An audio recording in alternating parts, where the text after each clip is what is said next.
আসসালামু আলাইকুম। গত ভিডিওতে আমরা শিখেছিলাম কিভাবে FSI6 অথবা FSI6 ট্রান্সমিটার ফ্যাক্টরি রিসেট দিব।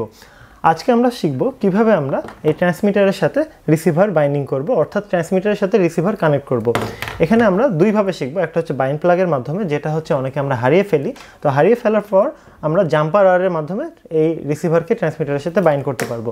তো বাইন্ড করার বা কানেক্ট করার উদ্দেশ্য কি?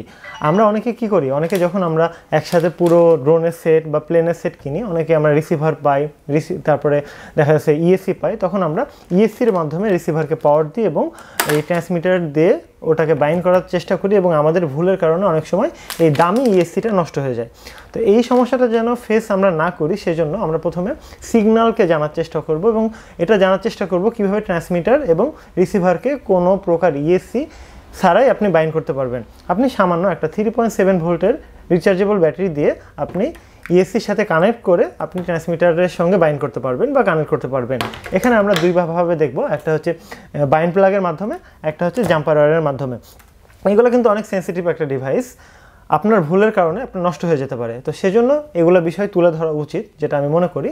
তো চলেন আমরা দেখে আসি কীভাবে আসলে বাইন্ড প্লাগ অথবা জাম্পার ওয়্যারের মাধ্যমে আমরা ট্রান্সমিটার এবং রিসিভারের সাথে কানেক্ট করতে পারি, এবং আমরা পাওয়ার হিসাবে 3.7 ভোল্টের ব্যাটারি ব্যবহার করব। আর অবশ্যই মনে রাখবেন, 3.7 ভোল্টের যে ব্যাটারিটা অবশ্যই আপনি চার্জ করে কানেক্ট করার চেষ্টা করবেন। আর সবসময় ওয়ার্নিং দেখাবে, যেহেতু আপনার রিসিভারটা 5 ভোল্ট। অনেকের মনে প্রশ্ন থাকতে পারে 3.7 ভোল্টের ব্যাটারি দিয়ে আপনি চালাতে পারবেন কিনা। 3.7 ভোল্টের ব্যাটারি সর্বোচ্চ 4.2 ভোল্টেজ পর্যন্ত স্টোর করতে পারে। আপনি ব্যাটারিটা ফুল চার্জ করে এটাতে ইউজ করবেন, আপনি মোটামুটি কানেক্ট করতে পারবেন বা আপনি এটা সম্পর্কে জানতে পারবেন। ট্রান্সমিটার থেকে আপনার ওয়ার্নিং দেখাবে যে আসলে এই রিসিভারের ভোল্টেজ লো, এটা দেখা কোনো সমস্যা নেই, তবে আপনি আপনার কাজ চালিয়ে নিতে পারবেন। চলুন আমরা প্র্যাকটিক্যালটা দেখে আসি। এটা হলো আমাদের FSI6 ট্রান্সমিটার, এটা হচ্ছে রিসিভার, এটা আমাদের 3.7 ভোল্টের রিচার্জেবল ব্যাটারি, যেটা সর্বোচ্চ 4.2 ভোল্টেজ পর্যন্ত উঠতে পারে। আর এটা হচ্ছে আমাদের মাল্টিমিটার, যেটা দিয়ে আমি ভোল্টেজ চেক করব। আর যাদের আমাদের বাইন্ড প্লাগটা হারিয়ে যাবে, তারা আমরা এই jumper wire female to female ব্যবহার করতে পারবো। অর্থাৎ অনেকেই আমরা এই বাইন্ড প্লাগটা হারিয়ে ফেলি, যেটা রিমোটের সঙ্গে ফ্রি দেওয়া থাকে। তো এটা দেখেন, আমার শুধুমাত্র মাঝের স্লটটা ফাঁকা, মাঝেরটা ফাঁকা, দুই পাশে দুইটা স্লট দেওয়া আছে, যেটা আমরা যে সাদা সাদা দেখলে বুঝতে পারবো মাঝেরটা ফাঁকা। তো এটার বদলে আমরা অনায়াসে এই female to female jumper wire ব্যবহার করতে পারবো। জাস্ট আমাদেরকে দেখে শুনে কানেকশন করতে হবে। তো চলেন আমরা দেখে আসি। চলুন আমরা প্রথমে স্টেপ বাই স্টেপ কাজগুলো করার চেষ্টা করি। প্রথমে আমরা যেটা করব, মাল্টিমিটার দিয়ে আমাদের ব্যাটারি ভোল্টেজটা চেক করে দেখব। ঠিক আছে, মাল্টিমিটার দিয়ে আমরা ব্যাটারি ভোল্টেজটা চেক করব। সেজন্য আমরা DC 12 ভোল্ট সেকশানে সিলেক্ট করব। লাইটটা আমি জ্বালিয়ে দিলাম। এখন আমি প্রথমে ভোল্টেজটা চেক করি। দেখেন, পজিটিভের সাথে পজিটিভ আর নেগেটিভের সাথে নেগেটিভ আমি লাগাবো। একটু মাল্টিমিটারটা একটু খেয়াল করে দেখবেন। এই যে একটু খেয়াল করে দেখেন, আমি আমার নেগেটিভ এবং পজিটিভ দিয়ে আমি ভোল্টেজটা চেক করব।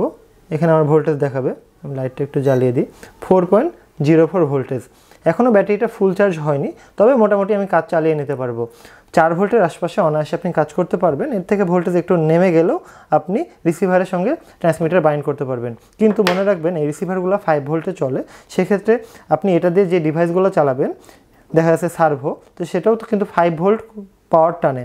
সেক্ষেত্রে যদি 4 ভোল্ট পায়, সেক্ষেত্রে কাজ করবে, কিন্তু খুবই ভালো অ্যাকুরেসিতে কাজ করবে না। তবে আপনি শেখার জন্য এটা নিয়ে কাজ করতে পারবেন, কোনো সমস্যা নাই। তো সেজন্য আপনি যেটা করবেন, এই যে আপনার কাছে যে জাম্পার ওয়্যার ছিল না, এটা মাঝখান থেকে কাটবেন, এটাও কাটবেন, এটাও কাটবেন। কাটার পরে জাস্ট এইরকম দুইটা নেবেন। কেন নিব? এই যে আমার প্রথমে পাওয়ার তৈরি করতে হবে। আমার কাছে একটা কেসিং আছে, ব্যাটারি কেসিং, 3.7 ভোল্টের ব্যাটারি কেসিং। তো আমি একটা পজিটিভের সাথে একটা লাল তার আমি লাগিয়ে দিচ্ছি, এভাবে পজিটিভের সাথে আমি লাল তার লাগিয়ে দিচ্ছি। আর এটার যে নেগেটিভটা আছে, ব্যাটারির যে নেগেটিভটা আছে, এটা আমি জাম্পারের সাথে কানেক্ট করে দিচ্ছি। এখন এই দুইটা কিন্তু এক জায়গায় থাকা যাবে না, দরকার হলে একটু টেপ মেরে নেবেন, কোনো সমস্যা নেই। এখন আমি যেটা করব, একটু সাবধানে কাজ করবেন। হ্যাঁ, এই যে এই ব্যাটারিটা আমি এর সাথে কানেক্ট করব। কানেক্ট করার পরে আমাকে আগে দেখে নিতে হবে আমার ভোল্টেজ পাচ্ছে কিনা কেসিং থেকে। অর্থাৎ অনেক সময় হয় কি, এখানে কেসিংটা লুজ থাকে, সেক্ষেত্রে ভোল্টেজ পায় না। তো সেটা আমাকে চেক করে নিতে হবে। আমি এখানেও চেক করতে পারি যে এখানে এটা নেগেটিভ, আর ব্যাটারির যে এটা পজিটিভ। দেখেন আমার 4.04 ভোল্ট আসছে। এখন আমি অনায়াসে কাজ করতে পারবো। এখন আমি প্রথমে এই রিসিভারের পিনগুলো সম্পর্কে একটু ব্যাখ্যা করার চেষ্টা করি।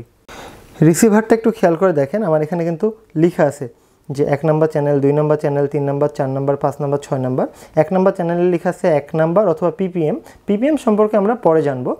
আর এখানে একটু খেয়াল করে দেখেন, এই যে সবার নিচের যে পিনগুলো সবগুলা নেগেটিভ, মাঝের পিনগুলো সবগুলা পজিটিভ, অর্থাৎ এখানে আপনি 5 ভোল্ট দিতে পারেন, মাঝেরটা পজিটিভ নিচেরটা নেগেটিভ, আর উপরেরগুলো সিগন্যাল 1 নম্বর চ্যানেলে, 2 নম্বর, 3 নম্বর, 4 নম্বর এরকম করে। ঠিক আছে, এগুলা দেখা যাচ্ছে আপনার আই বাসের জন্য উপরেরগুলো, এগুলো এখন জানার দরকার নেই, পরে আমরা জানার চেষ্টা করব। তার মানে কি, সবগুলো নিচেরগুলো নেগেটিভ, মাঝেরগুলো পজিটিভ, উপরেরগুলো সিগন্যাল, সেই জন্য আপনি 5 ভোল্ট মাঝখানে দিবেন এবং নেগেটিভ নিচে দিবেন। একটু খেয়াল করে দেখেন, প্রথমে আমরা পাওয়ারটা দিব। পাওয়ারটা দেওয়ার জন্য আমার যে ব্যাটারির নেগেটিভ প্রান্ত আছে, সেই নেগেটিভ প্রান্তটা আমরা এই যে রিসিভারের নিচের অংশে লাগিয়ে দেব নেগেটিভে। এখন আমাকে পজিটিভ দিতে হবে, এই যে আমার ব্যাটারির যে পজিটিভটা আছে রিসিভারের পজিটিভের সাথে লাগিয়ে দিতে হবে। উপরে একটা সিগন্যাল বাকি থাকলো। এখন দেখেন এটা ধীরে ধীরে ব্লিঙ্ক করছে, এটা কিন্তু বাইন্ড হওয়ার জন্য প্রস্তুত না। আমি যদি এভাবে বাইন্ড প্লাগটা লাগাই, শেষের চ্যানেলটা কিন্তু বাইন্ড প্লাগের জন্য, আমরা যেটা দেখলাম সরাসরি বাইন্ড প্লাগটা লাগাচ্ছি, জাম্পার হওয়ার পরে টেস্ট করছি যে বাইন্ড প্লাগ লাগালাম, এখনও কিন্তু এটা বাইন্ড হওয়ার জন্য প্রস্তুত না, ধীরে ধীরে এটা ব্লিঙ্ক করছে। এটা যদি খুব দ্রুত ব্লিঙ্ক করতো তাহলে বাইন্ড হওয়ার জন্য প্রস্তুত হতো। আমি একটু দেখাই যে বাইন্ড হচ্ছে কি না। এই যে বাইন্ড বাটন চেপে ধরে পাওয়ারটা অন করব, RX বাইন্ডিং দেখাচ্ছে কিন্তু বাইন্ড হচ্ছে না। এটার কি সমস্যা? এটার কারণ হচ্ছে এটা বাইন্ড হওয়ার জন্য প্রস্তুত না। তো বাইন্ড হওয়ার জন্য কখন প্রস্তুত? আমাকে কি করতে হবে? পাওয়ারটা ডিসকানেক্ট করতে হবে। মানে কি, বাইন্ড প্লাগ লাগানোর পরে আপনাকে পাওয়ার দিতে হবে। তাহলে এবার আমি পাওয়ার দেওয়ার চেষ্টা করি, আগের মতোই যে পাওয়ার দেওয়ার চেষ্টা করি। এবার দেখেন পাওয়ার দিয়ে দিলাম, খেয়াল করে দেখেন পাওয়ার দিয়ে দিলাম।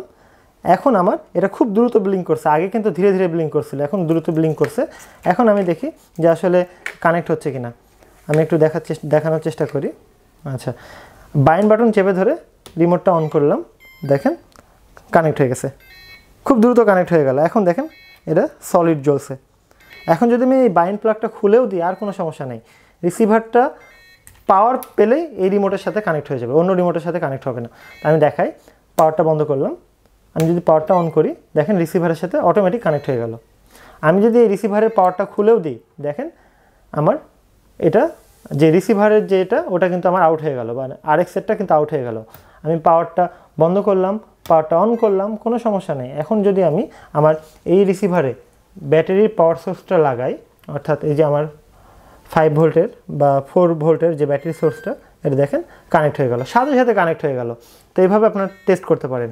তো এখন আমি যেটা দেখাবো, অনেকে আমরা বাইন্ড প্লাগটা হারিয়ে ফেলি, সেক্ষেত্রে আমরা কি করতে পারি? আমরা প্রথমে এটাকে রিসেট মারবো। রিসেট কিন্তু এই রিসিভারের সাথে এটা কানেক্ট থাকা অবস্থায় আপনার মানে রিসেট হবে না। আমি একটু দেখানোর চেষ্টা করি। ওকে বাটন চেপে ধরলাম, সিস্টেমে গেলাম, নিচে আসছি, এই যে ওকে চাপবো, রিসেট হচ্ছে না। কীভাবে রিসেট হবে? যখন আমি এই রিসিভার থেকে পাওয়ারটা খুলে নেব, এটা কিন্তু আর পাওয়ার পাচ্ছে না, মানে এটার সাথে কোনো সংযোগ নাই। এখন আমি ওকে বাটন চেপে ধরে সিস্টেম সেটআপে গিয়ে আমি নিচে যাব,